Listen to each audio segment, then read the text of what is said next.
I tried so hard and got so far. Hello friends, exam Guru YouTube channel में आपका स्वागत है। मैं प्रदीप। आज की वीडियो ये हमारी 11th क्लास के हिस्ट्री की सेकंड चैप्टर की है, जिसका नाम है लेखन कला और शहरी जीवन। ठीक है, तो आइए शुरू करते हैं फिर इस वीडियो को। शुरू करने से पहले जो भी फ्रेंड्स इस वीडियो को देख रहे हैं, प्लीज़ वीडियो को लाइक करिएगा और चैनल को जिन्होंने सब्सक्राइब नहीं किया है वो चैनल को सब्सक्राइब करिएगा और बाकी की वीडियो देखने के लिए बेल आइकन को भी प्रेस कर लें। चलिए फ्रेंड्स, स्टार्ट करते हैं। पहला है आपका क्वेश्चन, देखिए हम पढ़ते हैं क्या दे रखा है, मेसोपोटामिया। तो मेसोपोटामिया है क्या? एक्चुअली में ये बहुत पुरानी एक सभ्यता थी। ठीक है, ये एक जगह है। तो मेसोपोटामिया क्या है? यह एक यूनानी शब्द के दो शब्दों से मेसोस यानी मध्य यानी कि मिड और पोटेमोस का मतलब होता है नदी यानी कि रिवर। तो हम ये कह सकते हैं मेसोपोटामिया है क्या? ये दजला और फरात नदी के बीच में उपजाऊ धरती को इंगित करता है। यानी कि ये ऐसा स्थान है जहाँ पर ये दो नदी दजला और फरात के बीच में एक उपजाऊ एरिया है, जहाँ पर फसल को उगाया जा सकता है, हम प्लांटेशन कर सकते हैं, क्रॉप्स उगा सकते हैं। ऐसे एरिया को हमने, ऐसे क्षेत्र को हमने मेसोपोटामिया कहा था। ठीक है, यह क्षेत्र आजकल इराक गणराज्य का एक हिस्सा है। अगर आपसे पूछा जाए मेसोपोटामिया है क्या, क्योंकि ये तो बहुत पुरानी है, आज से 5-7 हज़ार साल पुरानी बात है ये, आज से अगर काउंट करें तो। ठीक है, और यानी कि लगभग 4-5 हज़ार BC पुरानी। तो आज के टाइम में कहाँ है ये? इराक गणराज्य में है। मेसोपोटामिया की ऐतिहासिक जानकारी के प्रमुख स्रोत मिलते हैं किससे? यानी हमें मेसोपोटामिया जो है उसके बारे में पता कहाँ से लगता है? पता लगता है कहाँ से? इमारतों से, मूर्तियों से, कब्रें, आभूषण, औजार, मिट्टी, ठीक है, और मुद्राएं। इन सब से हमें क्या पता है, और कुछ लिखित दस्तावेज भी हैं जिनसे हमें पता लगता है कि हाँ भाई, मेसोपोटामिया सभ्यताएं जो थी वो प्रचलित थी। ठीक है, उसके बाद बात करते हैं इसके शहरीकृत दक्षिणी भाग को सुमेर और अक्कद कहा जाता था। यानी कि मेसोपोटामिया का जो शहरीकरण भाग था, शहरी जो कृत एरिया था, उसको हम सुमेर कहते थे और क्या कहते थे? अक्कद। बाद में इस भाग को बेबीलोन कहा जाता है, यानी कि वर्तमान में बेबीलोनिया कहा जाता था और बेबीलोन इसे ही कहते हैं। आपको मैं बता दूं, जो सिकंदर था चंद्रगुप्त मौर्य के शासनकाल के, चंद्रगुप्त मौर्य जब बने थे शासक, उससे पहले ही लगभग 4 साल पहले आया था सिकंदर, यानी 326 BC में।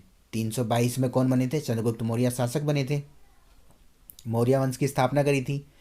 तो उस समय क्या था, सिकंदर जो था ना, उसकी बताया जाता है उसी ने फ्रीडम दिलाई थी बेबीलोन को, और उसकी कब्र जो है वो बेबीलोन में ही है। ठीक है, चलिए आगे नेक्स्ट क्या है, 5th टॉपिक। इसके उत्तरी भाग को आसीरियाइयों के कब्जे होने के बाद आसीरिया कहा जाने लगा था। यानी कि इसका जो नॉर्थ एरिया था उस पे आसीरियाई का कब्जा था, इसलिए उसको आसीरिया कहा जाने लगा। सुमेरियन, अक्कदी और अरामाइक इसकी प्रमुख भाषाएं थी। यहाँ पे कौन सी भाषाएं बोली जाती थी? सुमेरियन, अक्कदी और अरामाइक।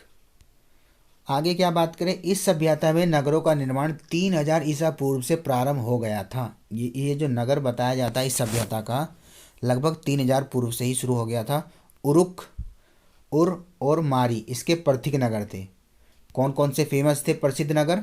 उरुक, उर और मारी। ये बहुत ही ज़्यादा फेमस एरिया थे, कहाँ के? मेसोपोटामिया के। ठीक है, आगे बात करें, यहाँ स्टेपी घास के मैदान भी थे। पशुपालन खेती की तुलना में आजीविका का अच्छा साधन था। यानी कि यहाँ पे क्या था भैया? पशुपालन भी थे, यानी कि चरवाहे थे, जानवरों को पाला जाता था, और कृषि और पशुपालन, व्यापार, आजीविका के विभिन्न साधन थे।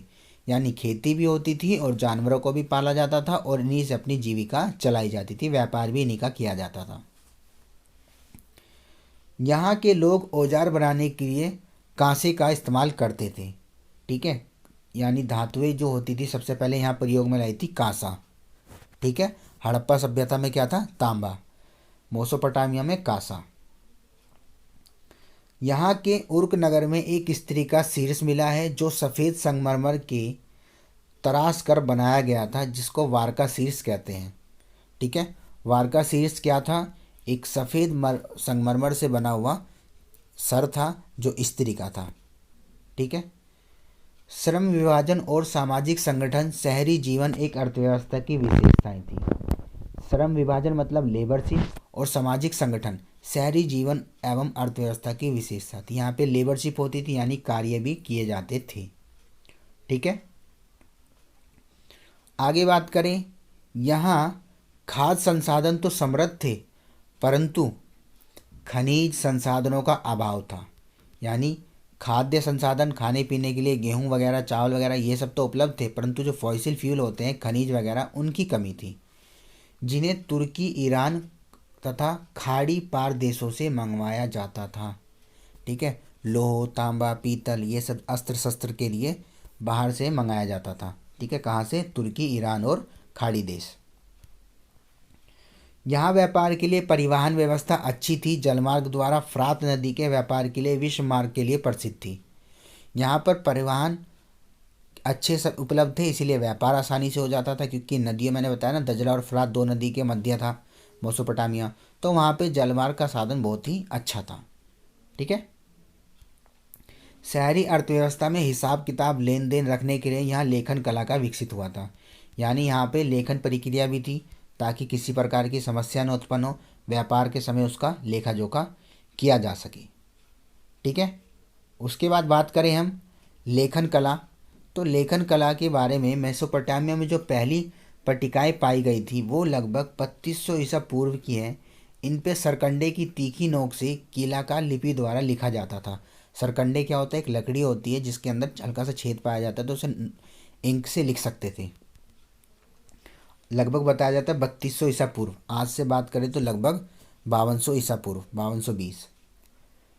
इन सरकंडे की तीखी नोक से कीलाकार लिपि द्वारा लिखा जाता था। इन पट्टिकाओं को धूप में सुखा लिया जाता था। पहले लिखते थे, फिर उसको सिखा लेते थे। ठीक है, ड्राई कर लेते थे।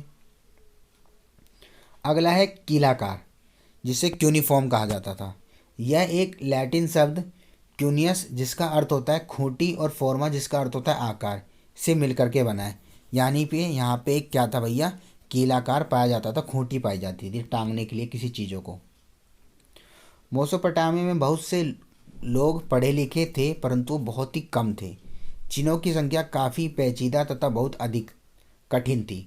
यानी कि वहाँ पे सभी लोग शिक्षित नहीं थे, जिसकी वजह से चीज़ों को पहचानना या समझना थोड़ा सा क्या था? कठिन था। ठीक है, आगे बात करें, 1400 ईसा पूर्व धीरे धीरे अरामाइक भाषा का प्रवेश हुआ। यह हिब्रू भाषा से मिलती जुलती थी और 1000 ईसा पूर्व के बाद यह व्यापक रूप से बोले जाने वाली थी और आज भी इराक के कुछ जगह पर भागों पर बोली जाती है। कहने का मतलब है, एक अरमाइक जो भाषा थी बाद में हिब्रू भाषा से मिलती जुलती जो थी, उसको आज भी इराक के कुछ भागों में बोला जाता है। यानी कि इन भाषा का अभी भी प्रचलन है इराक में। मेसोपोटामिया में शहर मंदिर के चारों ओर व्यापक केंद्र के रूप में एवं शाही शहरों के रूप में विकसित हुआ था।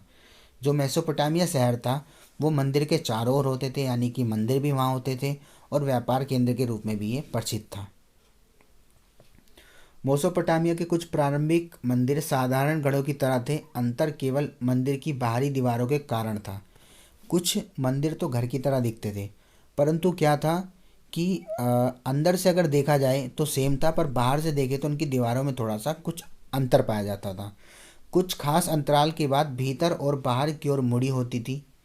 उरचंद्र और इनाना प्रेम और युद्ध की देवी की यहाँ के प्रमुख देवी देवता थे। यहाँ के देवी देवता कौन थे? चंद्र और इनाना। आगे बात करें, गुम्बद टाइप का इनका होता था मंदिर। 5000 ईसा पूर्व दक्षिण मेसोपोटामिया में बस्तियों का विकास होने लगा था, जिनमें से कुछ शहरों में परिवर्तित हो गया था। दक्षिण मेसोपोटामिया क्या थी? धीरे धीरे बस्तियों का विकास होने लगा, और बस्तियों का विकास होते संसाधन आए, चीज़ें आने जाने लगी, व्यापार होने लगा, विकास होने लगा, भाई व्यापारी लोग आ गए, तो उसके बाद वहाँ पे क्या हुआ? शहर बन गए। यहाँ उर नगर में नगर नियोजन पद्धति का अभाव था। गलियाँ टेढ़ी मेढ़ी थी, संकीर्ण थी, टेढ़ी मेढ़ी और उबड़ खबड़।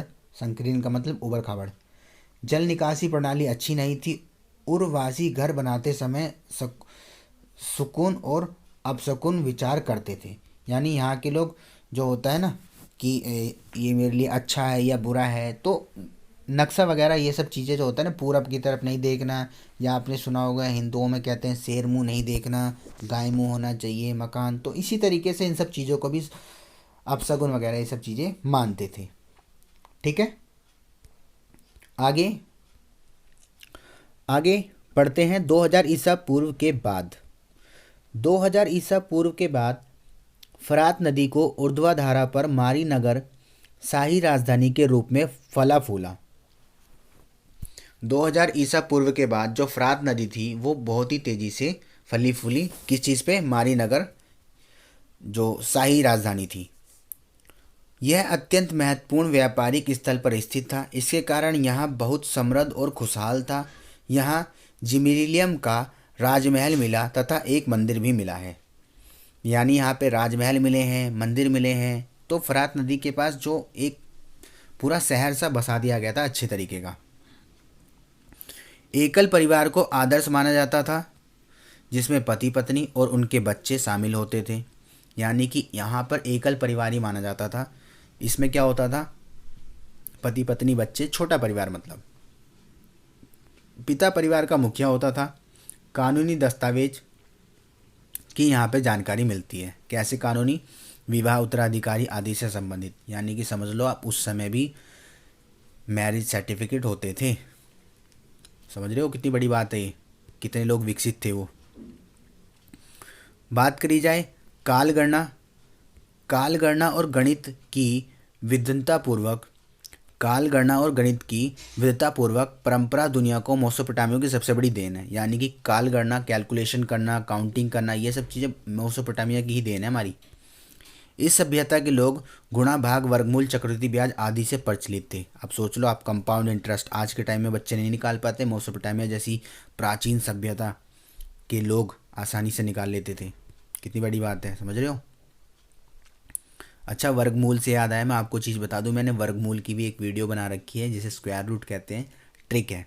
ठीक है, तो आप वो भी देख लीजिएगा। आगे आते हैं। काल गणना के लिए यहाँ के लोग ने एक वर्ष का 12 महीना, एक महीने का 4 हफ्ते, एक दिन का 24 घंटे और एक घंटे में 60 मिनट विभाजित किया था। यानी कि ये जो हम बोलते हैं ना, साल में 12 महीने होते हैं और एक महीने में 4 हफ्ते होते हैं, एक दिन में 24 घंटे होते हैं, एक घंटे में 60 मिनट होते हैं, ये सब इन्हीं की देन है। समय का यह अनुमान या समय का यह विभाजन सिकंदर के उत्तराधिकारियों द्वारा अपनाया गया था और वहाँ से यह रोम और इस्लाम की दुनिया तथा बाद में मध्ययुगीन यूरोप में पहुँच गया। ठीक है, सबसे पहले सिकंदर ने अपनाया, उसके बाद धीरे धीरे करके रोम, इस्लाम की दुनिया पूरे भर में प्रचलित हो गया। आगे बात करें, आगे है आपका क्या? गिलगेमिस क्या था? उरुक नगर का एक शासक था, महान योद्धा था, जिसने दूर दूर तक के प्रदेशों को अपने अधीन कर लिया था। यानी कि एक बहुत ही प्रतापी राजा था, भयंकर राजा था। आगे बात करें, असीरिया शासक असुरबनीपाल ने बेबीलोनिया से कई मिट्टी की पट्टिकाएँ मंगवाकर निन्वे में एक पुस्तकालय स्थापित किया। उसके बाद जो एक बनीपाल नाम का शासक था, कहाँ का? असीरिया का, उसने बेबीलोन से कई प्रकार की चीज़ें मंगवाई और फिर एक पुस्तकालय यानी लाइब्रेरी की शुरुआत करी। ठीक है, उसके बाद बात करते हैं नोबोपोलासर ने 625 ईसा पूर्व में बेबीलोनिया की आसीरियाई आधिपत्य से मुक्त कर दिया। उसके बाद क्या हुआ? जो नोबोप्लास्कर एक हुए थे, उन्होंने क्या करा? उसको फ्री कर दिया। और 331 ईसा पूर्व में सिकंदर से पराजित होने पर बेबीलोन दुनिया का एक प्रमुख नगर बना और नोबोनिडस स्वतंत्र बेबीलोन की अंतिम शासक था। ठीक है, नेबोनिडिस जो था वो स्वतंत्र बेबीलोन का अंतिम शासक था। जैसे मैंने आपको बताया 331 में सिकंदर ने क्या करा था? पराजित करके बेबीलोन को फ्री कर दिया था, आज़ादी दिला दी थी। इसलिए इनकी जो समाधि है यही बनाई गई है। और जो सिकंदर थे इन्होंने क्या था मैं आपको बता दूँ, 326 बीसी में भारत पे हमला करा था। ठीक है, कहाँ पे? सिंधु नदी के पास। सिंधु नदी के पास करा था। उसके बाद फिर इनका पोरस का युद्ध हुआ था 326 में ही, बहुत भयंकर, झेलम नदी के पास। हाइडेस्पीस का युद्ध भी कहते हैं इसे। और उसके बाद फिर 322 में क्या हुआ था, ये देहांत हो गया था इनका। ठीक है, इनका एक वो था सेनापति जिसका नाम था सेल्यूकस, वो बहुत ज़्यादा इंटेलिजेंट भी थे। तो दोस्तों ये आपका क्या हुआ, चैप्टर फिनिश हो गया है। आई होप आपको ये पसंद आया होगा। शॉर्ट नोट है ये, एग्ज़ाम के टाइम में क्विक रिवीजन के लिए है। आप इसको देखिएगा और शेयर करिएगा। ठीक है, आगे मैं आपको इनके कुछ MCQs क्वेश्चन हैं, जैसे कि आप देखते हैं और भी क्वेश्चंस है, तो इनको भी आप प्रैक्टिस कर लीजिएगा। बहुत अच्छे क्वेश्चंस होते हैं। मैं आपको कुछ करा देता हूँ। देखिए, जैसे मेसोपोटामिया की सभ्यता निम्न में कौन सी विशेषता थी? भाई वहाँ पे शहरीकरण था, लेखन कला थी और सुदूर देशों से व्यापार होता था। जी हाँ, यानी कि सारी की सारी फैसिलिटी वहाँ पर उपलब्ध थी। ठीक है, आगे बात करें जाए वर्का शीर्ष कहाँ से प्राप्त हुआ था, तो वर्का शीर्ष कहाँ से प्राप्त हुआ था ये मैंने आपको बताया था, सफ़ेद संगमरमर का था। ठीक है, बना था। मैं आपको एक बार फिर दिखा देता हूँ कि हमने पढ़ाया था सफ़ेद संगमरमर से बने हुए जो थे ये वर्कासीर वहाँ से उन्हें मिले थे। ठीक है, तो इसी तरीके से आप इनकी अगर ध्यान से तैयारी करेंगे तो आपको सब कुछ आसानी से मिल जाएगा। ये देखिए, उरुक नगर में एक स्त्री का वर्काशीर्ष मिला था। ठीक गया, तो इसका हो जाएगा आंसर क्या, उरुक नगर। तो फ्रेंड इसी तरीके से आप इनके आंसर क्या हैं कर लीजिएगा, आसानी से हो जाएंगे। ओके फ्रेंड्स, मिलते हैं फिर अगली वीडियो में। आज के लिए इतना ही। अगर वीडियो पसंद है तो प्लीज़ वीडियो को लाइक करिए और शेयर करिए। चैनल को जिन्होंने सब्सक्राइब नहीं करा है वो चैनल को सब्सक्राइब कर लें।